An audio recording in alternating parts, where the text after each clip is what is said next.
তোমার জীবনে কি এমন কেউ আছে যার কথা তুমি ভুলে যেতে চেয়েও ভুলতে পারছো না? এমন কোনো কষ্ট আছে যা বাইরে থেকে কেউ বুঝতে পারে না, কিন্তু ভেতরে ভেতরে তোমাকে প্রতিদিন একটু একটু করে বদলে দিচ্ছে। কখনো কি মনে হয়েছে তুমি হাসছ ঠিকই, কিন্তু সেই হাসির আড়ালে একটা ক্লান্ত আত্মা লুকিয়ে আছে?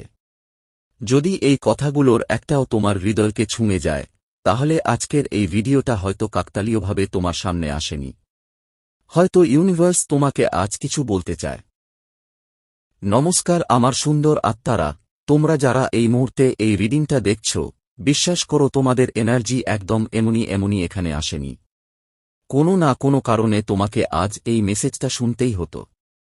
আর যারা অনেকদিন ধরে আমার এই চ্যানেলের সঙ্গে জুড়ে আছো, তোমাদের প্রত্যেকের প্রতি আমার হৃদয় থেকে ভালোবাসা। কারণ সত্যি বলতে কি, এই পৃথিবীতে এমন কোনো মানুষ নেই যার জীবনে কষ্ট নেই। প্রত্যেক মানুষ নিজের ভেতরে কোনো না কোনো যুদ্ধ লড়ছে। কেউ সেটা প্রকাশ করে, কেউ নীরবে সহ্য করে যায়। কিন্তু জীবনের আসল শক্তিটা কোথায় জানো? কষ্ট না পাওয়ায় নয়, বরং সেই কষ্টকে অতিক্রম করে আবার নতুন করে দাঁড়িয়ে যাওয়ার মধ্যে। যে মানুষটা যতবার ভেঙে পড়েও আবার উঠে দাঁড়াতে পারে, সেই মানুষটাই আসল যোদ্ধা।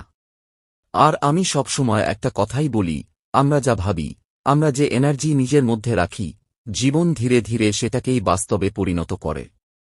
তুমি যদি সারাক্ষণ নেগেটিভ ভাবো, নিজের জীবনকে অন্ধকার দেখো, তাহলে সেই অন্ধকারই আরও বাড়তে থাকবে। কিন্তু তুমি যদি হাজার কষ্টের মধ্যেও নিজের ভেতরে একটু আলো বাঁচিয়ে রাখতে পারো, একটু বিশ্বাস ধরে রাখতে পারো, তাহলে ইউনিভার্সও তোমার জন্য নতুন দরজা খুলতে শুরু করে।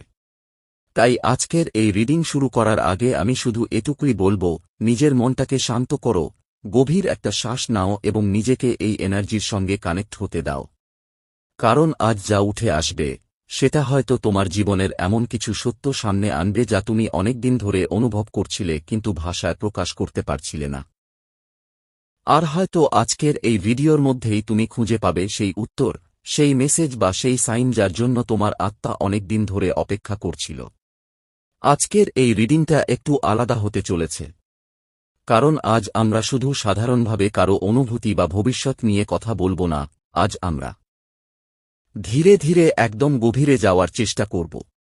প্রথমেই আমরা বুঝে নেওয়ার চেষ্টা করব এই মুহূর্তে তোমার এনার্জি কোথায় দাঁড়িয়ে আছে। কারণ আমি সবসময় একটা কথাই বলি, সব রিডিং সবার জন্য হয় না। একটা রিডিং তখনই সত্যিকারের কাজ করে যখন তোমার এনার্জি সেই মেসেজের সঙ্গে কানেক্ট করে। তাই আজ আমি 3টি আলাদা ডেক ব্যবহার করে ধাপে ধাপে পুরো এনার্জিটা রিড করব। প্রথমে দেখব তোমার বর্তমান মানসিক অবস্থা, তারপর দেখব তোমার পার্টনারের এনার্জি, তার জীবনে আসলে কি চলছে, সে এখন কি ভাবছে, এবং সবশেষে আমরা জানার চেষ্টা করব তার হৃদয়ের গভীরে এমন কোন কথা লুকিয়ে আছে যা হয়তো সে কাউকে কখনো বলেনি। তাই রিডিং শুরু করার আগে নিজেকে একটু শান্ত করো। পজিটিভ মাইন্ড নিয়ে এই রিডিংটা দেখো। যদি তোমার পরিস্থিতির সঙ্গে এনার্জি মিলে যায়, তাহলেই পরের অংশটা দেখবে। আর যদি না মিলে, তাহলে জোর করে নিজের জীবনের সঙ্গে কিছু মিলানোর চেষ্টা করো না। কারণ সব এনার্জি সবার সঙ্গে রেজোনেট করবে না। তাই নিজের ইনটুইশনকে বিশ্বাস করো। আর রিডিং শুরু করার আগে ডিভাইনের কাছে কৃতজ্ঞতা জানাও। মনে মনে বলো, থ্যাংক ইউ ইউনিভার্স।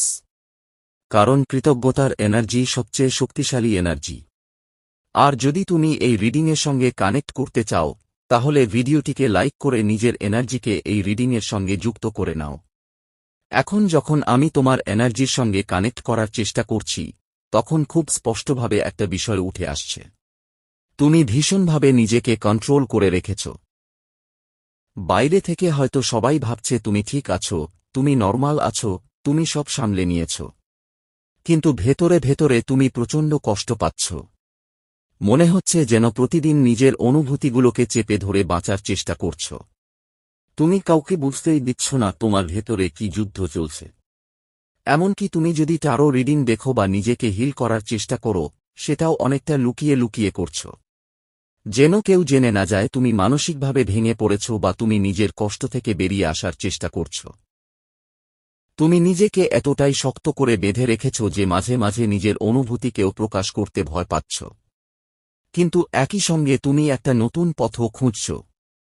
তুমি ভাবছ কোনো পথে গেলে জীবনে আবার শান্তি ফিরবে, কোন পথে গেলে তুমি আবার নিজের সাফল্য, নিজের মানসিক স্থিরতা ফিরে পাবে। তুমি নিজেকে হিল করার চেষ্টা করছ, নিজেকে বোঝানোর চেষ্টা করছ কি করলে নেগেটিভ চিন্তাগুলো কমবে, কি করলে নিজেকে কন্ট্রোলে রাখা যাবে। তুমি বারবার ভেঙে পড়ছ, কিন্তু আবার নিজেকেই নতুন করে গড়ে তোলার চেষ্টা করছ। আর এটাই তোমার সবচেয়ে বড় শক্তি। এখন যদি এই এনার্জিটা তোমার সঙ্গে মিলে যায়, তাহলে আমরা তোমার পার্টনারের এনার্জির দিকে এগোব। এখন তোমার পার্টনারের নামটা মনে মনে 3 বার নাও। তার মুখটা কল্পনা করো। তোমাদের একসঙ্গে কাটানো কিছু মুহূর্ত মনে করার চেষ্টা করো। আর ইউনিভার্সকে বলো যেন সে আমাকে তোমাদের এনার্জির সঙ্গে কানেক্ট হতে সাহায্য করে। কারণ আমি তোমাকে ব্যক্তিগতভাবে চিনি না, তোমার পার্টনারকেও চিনি না। শুধু এনার্জির মাধ্যমেই আমি এই কানেকশনটা অনুভব করছি। আর যখন তোমার পার্টনারের এনার্জির মধ্যে ঢোকার চেষ্টা করছি, তখন খুব স্পষ্টভাবে দেখছি সে এখন সবকিছু ধীর করে দিয়েছে। যেন ইচ্ছে করেই দূরত্ব তৈরি করছে। হয়তো তোমাকে ব্লক করে রেখেছে, হয়তো তোমার সঙ্গে যোগাযোগ বন্ধ করে দিয়েছে, অথবা এমন একটা অবস্থানে দাঁড়িয়ে আছে যেখানে সে সম্পর্কটাকে এগোতেও দিচ্ছে না, আবার পুরোপুরি শেষও করছে না। সে নিজেও একটা বড় সমস্যার মধ্যে দিয়ে যাচ্ছে, কিন্তু সেটা কাউকে বুঝতে দিতে চাইছে না। বরং সে তোমাকে নেগলেক্ট করছে, তোমাকে দূরে সরিয়ে দিচ্ছে, এমনভাবে আচরণ করছে যেন তোমার অনুভূতির কোনো মূল্যই নেই। তুমি হয়তো একটার পর একটা মেসেজ করছ, উত্তর পাওয়ার চেষ্টা করছ, কিন্তু সে চুপ। কোনো ক্লারিটি দিচ্ছে না, কেন এমন করছে সেটাও বলতে চাইছে না। যেন তোমাকে অন্ধকারে রেখেই সবকিছু কন্ট্রোল করতে চাইছে। আর যখন আমি আরও গভীরে যাচ্ছি, তখন দেখছি তোমার পার্টনারের ভেতরে প্রচণ্ড ইমোশন আছে। সে অনুভূতিহীন নয়, বরং তার ভেতরে অনেক আবেগ জমে আছে, কিন্তু সে সেই অনুভূতিগুলো কাউকে দেখানোর অবস্থায় নেই। তার মনে হচ্ছে তার জীবনের সমস্যার সমাধান তাকে একাই করতে হবে। তাই সে নিজেকে খুব শক্ত, খুব কঠোর করে ফেলেছে। সে প্রচুর পরিকল্পনা করছে নিজের জীবন নিয়ে। কি করলে সে জীবনে আরও ভালো অবস্থায় যেতে পারবে, কিভাবে সে নিজের পরিস্থিতি সামলাবে, সেই চিন্তায় ডুবে আছে। আর এখানে খুব শক্ত একটা এনার্জি আসছে যেখানে বোঝা যাচ্ছে সে নিজের জীবনে সবকিছু কন্ট্রোল করতে ভালোবাসে। সে ভীষণ ইগোস্টিক, নিজের সিদ্ধান্তকেই সব সময় সঠিক মনে করে। সে সহজে কারো কথা শোনে না। তার মনে হয় সে যা করছে সেটাই ঠিক। রাগের মাথায় অনেক কিছু বলে ফেলে, কিন্তু পরে সেই কথাগুলো অন্যকে কতটা আঘাত করল সেটা নিয়ে ভাবে না। আর তোমার সঙ্গে যে দূরত্ব সে তৈরি করেছে, সেটার পেছনেও একটা কন্ট্রোলিং এনার্জি কাজ করছে। যেন সে তোমার অনুভূতি, তোমার প্রতিক্রিয়া, তোমার অপেক্ষা, সবকিছু নিজের নিয়ন্ত্রণে রাখতে চাইছে।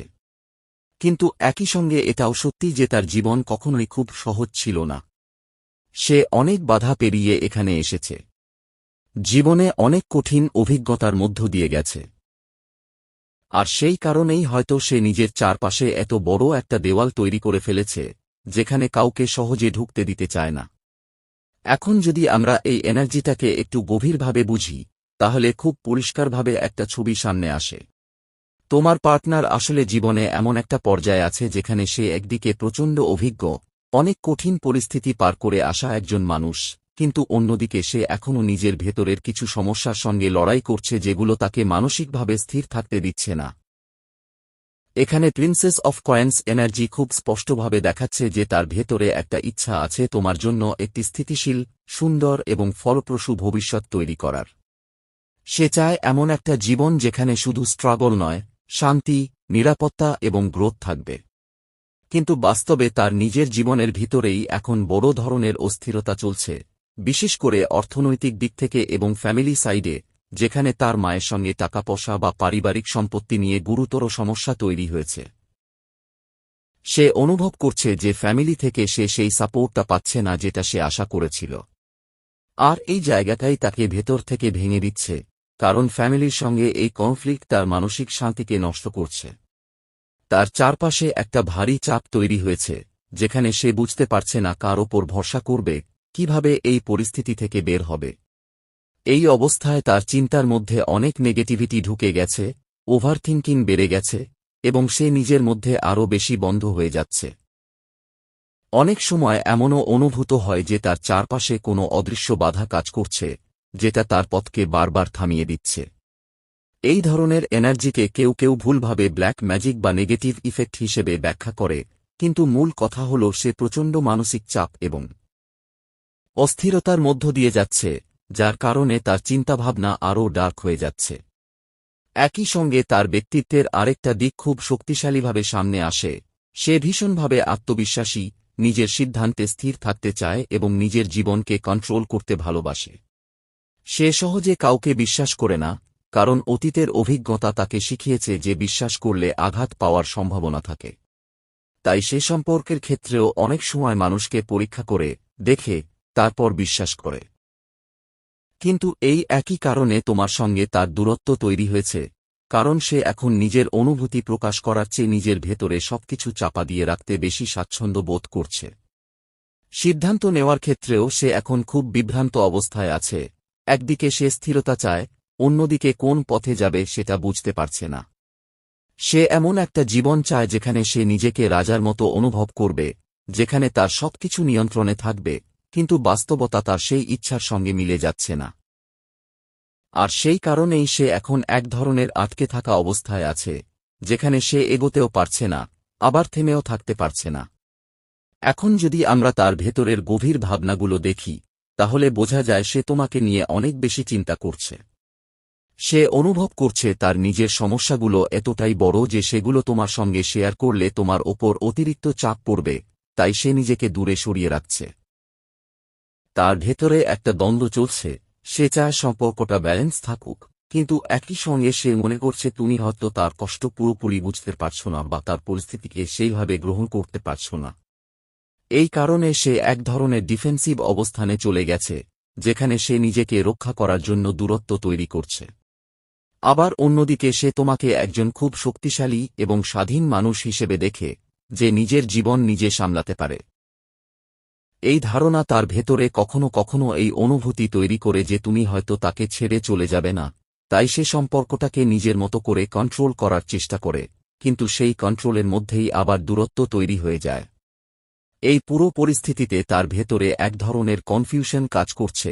সে বুঝতে পারছে না সম্পর্কটা কোন দিকে যাচ্ছে, কি করা উচিত, এবং কিভাবে এই জটিলতা থেকে বের হওয়া যায়। এই কারণেই সে এক ধরনের ডিফেন্সিভ অবস্থানে চলে গেছে, যেখানে সে নিজেকে রক্ষা করার জন্য দূরত্ব তৈরি করছে। আবার অন্যদিকে সে তোমাকে একজন খুব শক্তিশালী এবং স্বাধীন মানুষ হিসেবে দেখে, যে নিজের জীবন নিজে সামলাতে পারে।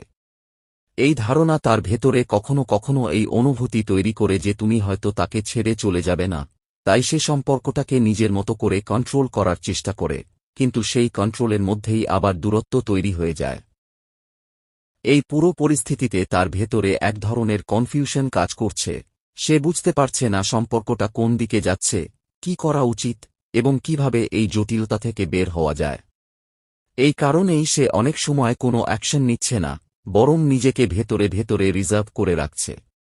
কিন্তু এখানে খুব গুরুত্বপূর্ণ একটা বিষয় দেখা যাচ্ছে, সে তোমাকে পুরোপুরি হারাতে চায় না, বরং তার ভেতরে একটা ইচ্ছা কাজ করছে যে সবকিছু ঠিক হলে সে আবার তোমার সঙ্গে পরিষ্কারভাবে কথা বলবে, সবকিছু খুলে বলবে, এবং একটা ক্লিন ও ট্রান্সপারেন্ট কমিউনিকেশন শুরু করবে।